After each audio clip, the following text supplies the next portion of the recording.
Мы продолжаем исследовать подземные реки Москвы. И я пошел вниз. Фигово идем. Ладно.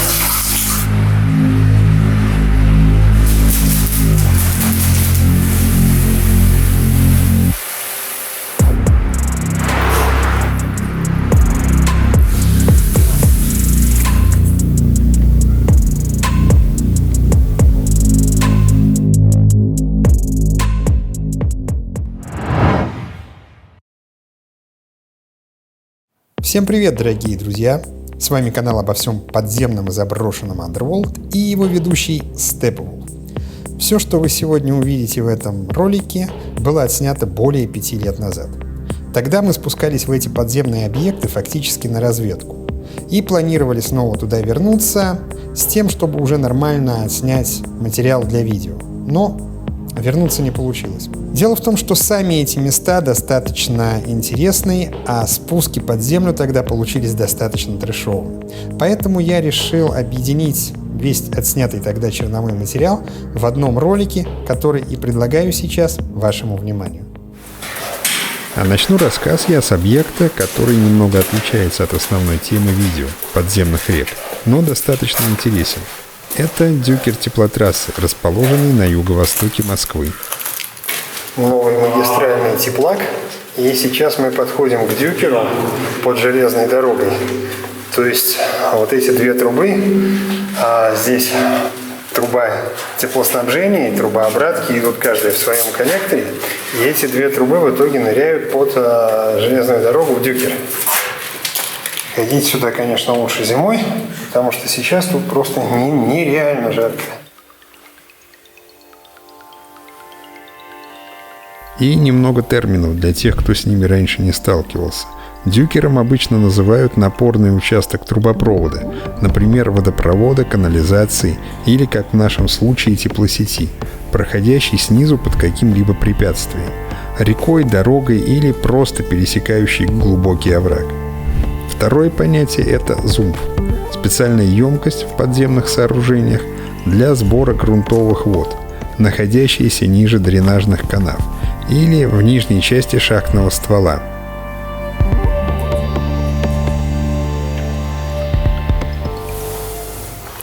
Реконструируемый теплачный Дюкер. Достаточно внушительных размеров, глубокая камера, и дальше теплак уходит под железную дорогу.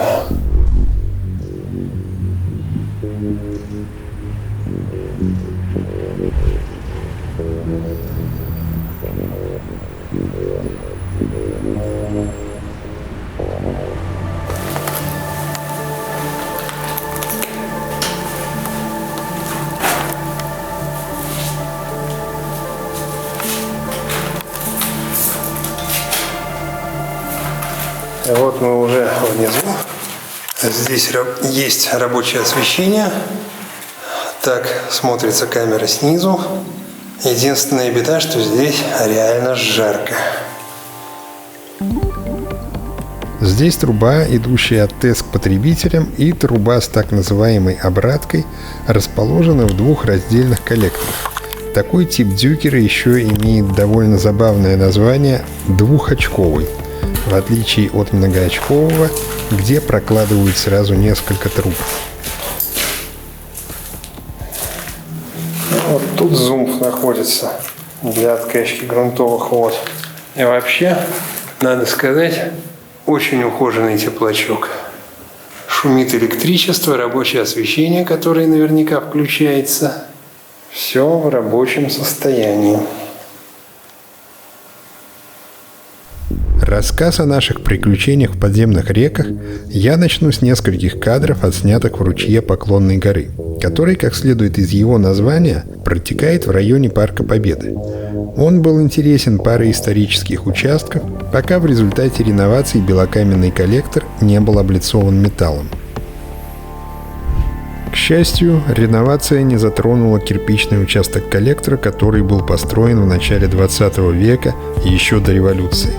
Вообще, несмотря на то, что коллектор ручья состоит из двух участков протяженностью всего несколько сотен метров, Там можно увидеть фрагменты разных периодов постройки и разного сечения. А зимой там можно наблюдать намерзшие сосульки, иногда равные по высоте самому коллектору. Еще очень интересным было наличие современных светоотражающих меток внутри старого белокаменного коллектора. Не могу сказать, с какой целью они там были смонтированы, возможно, для нужд маркшейдеров или геодезистов. Но в любом случае, после реконструкции они были демонтированы или попросту оказались скрыты металлоизолом. Следующая река достойна отдельного большого видео. Но, к сожалению, вернуться туда с камерой у меня так и не получилось. Хотя планы однозначно были. И это Чечора, правый приток Яузы.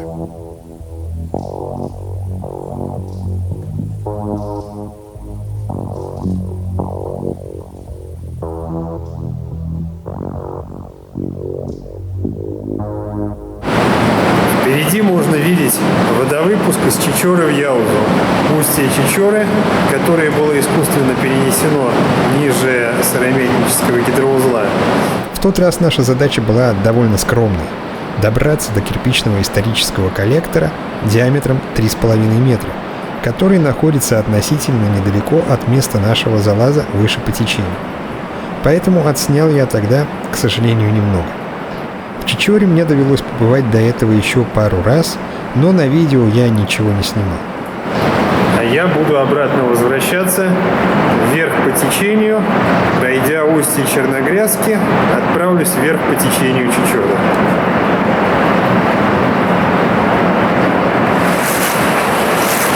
Сейчас я приближаюсь к устью Черногрязки. Собственно, коллектор Чечоры тоже был искусственно перенесен. Чечора впадала в Яузу выше Черногрязки. А теперь вот из этого круглого коллектора мы видим, это как раз и есть устье Черногрязки.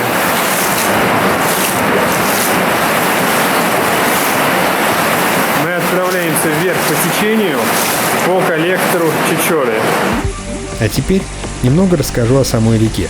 Ее длина около 4 километров. На всем протяжении Чечора забрана в коллектор. Убирать реку под землю начали еще в период с 1901 по 1910 год. Она имеет несколько притоков, которые тоже протекают в живописных старых коллекторах. Справа в Чечору впадает Ольховец, а ее левый приток называется Кукуй. Еще один правый приток современной Чечоры – Черногрязка. Возможно, единственная в Москве река, которая имеет участок коллектора в виде ступенчатого белокаменного перепада овального сечения. Однако, притоком Чечоры она стала после постройки сыромятнического гидроузла во второй половине 1930-х годов. До этого Черногрязка была самостоятельным притоком Яузы с устьем, расположенным ниже по течению Яузы, чем устье Чечоры. И здесь можно видеть знаменитые настенные рисунки, которые были вырублены в коллекторе болгаркой. Не представляю, сколько автор этих рисунков потратил времени на то, чтобы всю эту красоту так искусно вырезать. Еще одна достопримечательность Чечоры – это контррельефы. Изображения, вырезанные болгаркой на бетонной стене коллектора. Это произведение искусства появилось в Чечоре около 2010 года и было выполнено одним из диггеров. А я подскажу еще к одному интересному месту. Здесь сверху недействующий снегосброс, и вот эта вот струя, которая плещет справа, это на самом деле образовавшаяся дыра в коллекторе из Яузы. То есть это вода из Яузы. Коллектор здесь проходит параллельно Яузе. А вот он недействующий снегосброс, перекрытый сейчас. Я отправляюсь дальше, вверх по течению, по просторному прямоугольному коллектору Чечоры.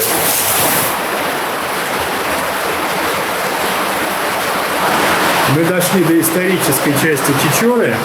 Правда, здесь мы столкнулись наглядно с понятием, что такое общесплавная система канализации. То есть здесь в реку ведется сброс каналюги, и на нас реально просто плыли какашки. ощущение не самое приятное. На самом деле в Москве раздельная система канализации, то есть бытовые и промышленные стоки по отдельным коллекторам попадают на станции аэрации. А подземные реки и ливневая канализация текут в своих коллекторах и попадают в открытые водотоки, иногда тоже проходя через очистные сооружения, расположенные у водовыпуска. Такие канализационные врезки в коллекторы московской гидросети являются незаконными. Вдоль коллектора встречаются вот такие вот намывы, на которых вполне можно стоять. А диаметр коллектора порядка, наверное, 4 метров. Таракановка. Особая река в моем послужном списке, в которую много раз возвращался, но так и не прошел ее до конца. Пожалуй, единственная река, которая гейтуется с кабельным коллектором, кроме того, имеет слив СТЭЦ, принимает сброс грунтовых вод из метро и на протяжении почти всего коллектора достаточно труднопроходима. А еще она связана со скандалами и трагическими случаями. Река берет начало в Войковском районе между улицами Зой и Александра Космодемьянских и Космонавта Волкова. Однако есть версия о том, что исток реки находится значительно северо-восточнее, в районе прудов у Большой Академической улицы. Но при сопоставлении со старыми картами эта версия кажется сомнительной, а наличие системы коллекторов, идущих со стороны прудов, может быть обычной дренажной системой района. Далее река течет на север, имеет несколько открытых участков и впадает в Москву-реку в районе Шелепихинской набережной. Здесь я покажу кадры из верхнего течения Таракановки, из нового коллектора, построенного во время строительства Алабяно-Балтийского туннеля, с трассой которого она фактически пересекается.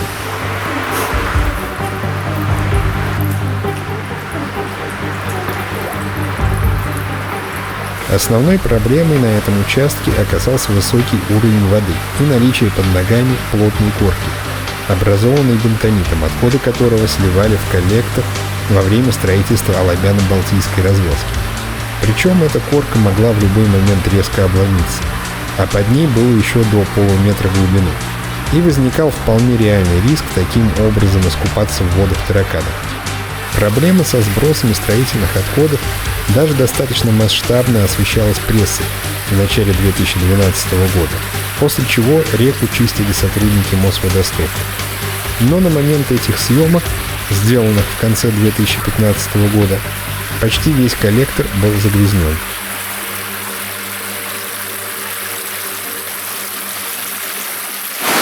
Итак, впереди новый коллектор Таракановки. Вот эта вот камера, где старый коллектор Таракановки, который остался позади, вот оттуда я пришел, и сейчас там виден свет моего напарника, который пытается пробраться сюда. И вот в этом месте, в этой камере, старый коллектор Таракановки соединяется с коллектором, который был построен во время строительства развязки улицы Алабяна с Ленинградским шоссе. Вот это и есть новый коллектор Таракановки, отсюда он начинается. Высота здесь порядка 4-5 метров. Видно очень качественный бетон. Об этой реке можно рассказать еще много историй. Но, к сожалению, самая известная среди них – история с печальным финалом.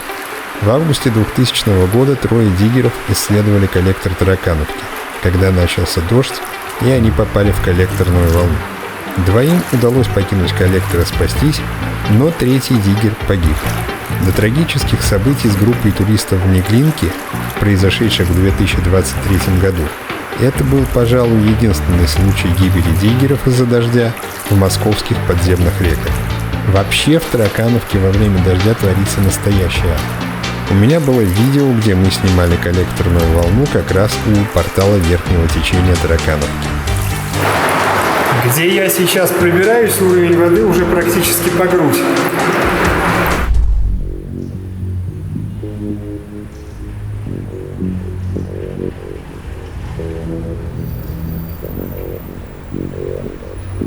Мы продолжаем исследовать подземные реки Москвы. В данном случае, правда, это не река, а дренажная система. И для того, чтобы добраться до достаточно интересного места, иногда приходится передвигаться вот в таком вот режиме. Или, попросту говоря, хорошо порачить. Так отправляется вниз. Будем там держать веревку и дальше уже по веревке спускаться.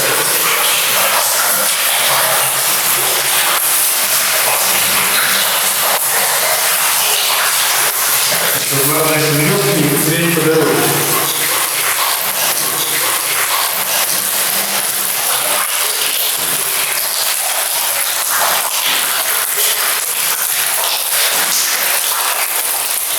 Кажется, я стою на дне. Глубина. Ну, ниже колена. В узких кругах это место называется дренага теплачной. Проблема этой системы заключается в том, что попасть в нее возможно практически только с использованием альпснаряжения. Там есть обычные люки, через которые можно было бы нормально спуститься вниз, но что с ними не так, я расскажу позже. А пока нам предстоял веселый спуск на снаряге. Так, ну я пошел вниз. Фигово идет. Ну ладно. Это натрется от стен. Ничего не поделаешь. Проходи тут участок быстрее. Все, проходи его быстрее. Уже нормально будет. Пошел? Что, так фиг идет? Фух, сейчас. Я не видно. Я тебе скажу, тут усилие наручника. Что? Усилие наручника. Понятно, я тебя не грею. Не грею. Свою цену отрабатывай, поверь. Свою цену отрабатывай.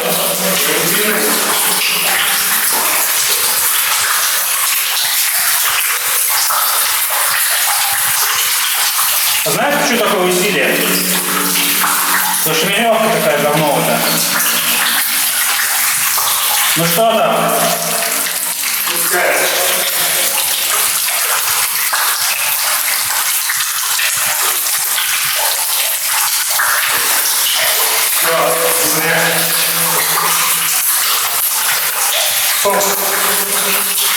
Так, земля. И вот мы внизу системы. Это, собственно, та система, в которую мы и хотели попасть. И сейчас спускается мой напарник. Выглядит это примерно вот таким вот образом. Высота здесь около 4 метров от верхней камеры до лотка этого коллектора. И теперь пошел спускаться мой напарник, а мне главное вовремя отскочить, чтобы на меня не полилось все дерьмо сверху.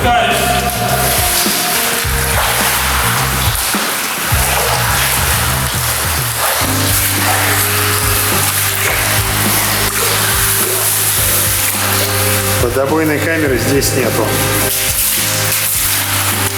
Ну вот, мы внизу, и теперь нам предстоит путешествие по системе. Это дренажная система, проходящая под одним из московских шоссе. Сюда стекаются все дождевые сточные воды с поверхности здоровья. И здесь же параллельно в этой дренаге в коробе проложены какие-то коммуникации. Как предполагают, это здесь проходит теплосеть. Хотя сейчас, в принципе, особого тепла от нее не ощущается. Но люди, которые были здесь ранее до нас, рассказывали, что здесь достаточно тепло именно за счет проходящей вот в этом городе теплосети. И для доступа к этой теплосети сделаны вот такие вот стаканы с улицы, которые никак не гнетутся, смотровые колодцы, которые никак не гнетутся, не соединяются с самой дренагой. Ну и дренага достаточно симпатичная. Обделка здесь выполнена из набрызг бетона, такая очень фактурная. И сама дренага тихая, уютная. Мы пока продолжаем ее исследовать дальше и отправляемся дальше вниз по течению. Ой-ой-ой.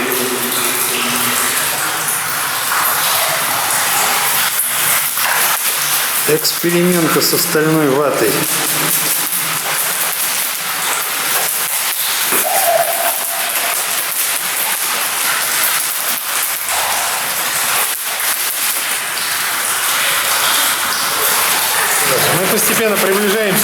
изюминки этой системы, перепаду, выполненному в виде двухъярусного пересечения коллекторов. С каждым шагом шум от этого перепада становится все отчетливее и отчетливее.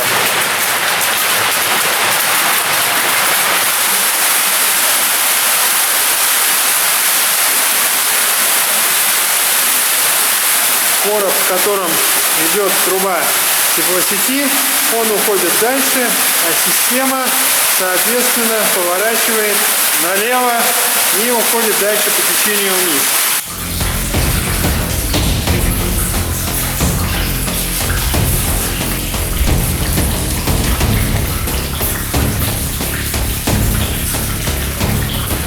Дальше мы попытались выбраться тем же путем, которым мы пришли сюда. Но проблема заключалась в том, что по мокрой и грязной веревке страховочное устройство отказалось работать, и подняться не получалось. Конечно, из системы можно было выбраться через другие люки, но все доступные люки находились на проезжей части оживленной трассы. Вот так поднимаемся. Я не вижу, чтобы она поднималась, понимаешь? Вот в чем дело. Не покупайте вертикаль. Не покупайте вертикаль. Застряли в этой дыре. Единственный способ только через этот.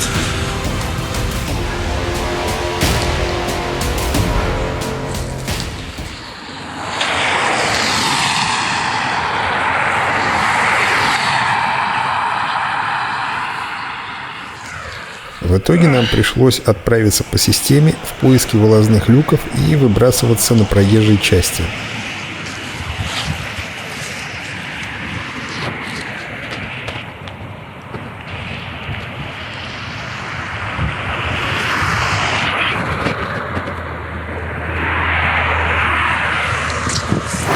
Ты бы меня бы, что ли, снял на видео. Какое видео? Я, кстати, тут дорожку проделал. Можешь смело идти, снимай монтерку. У меня нет видеокамеры.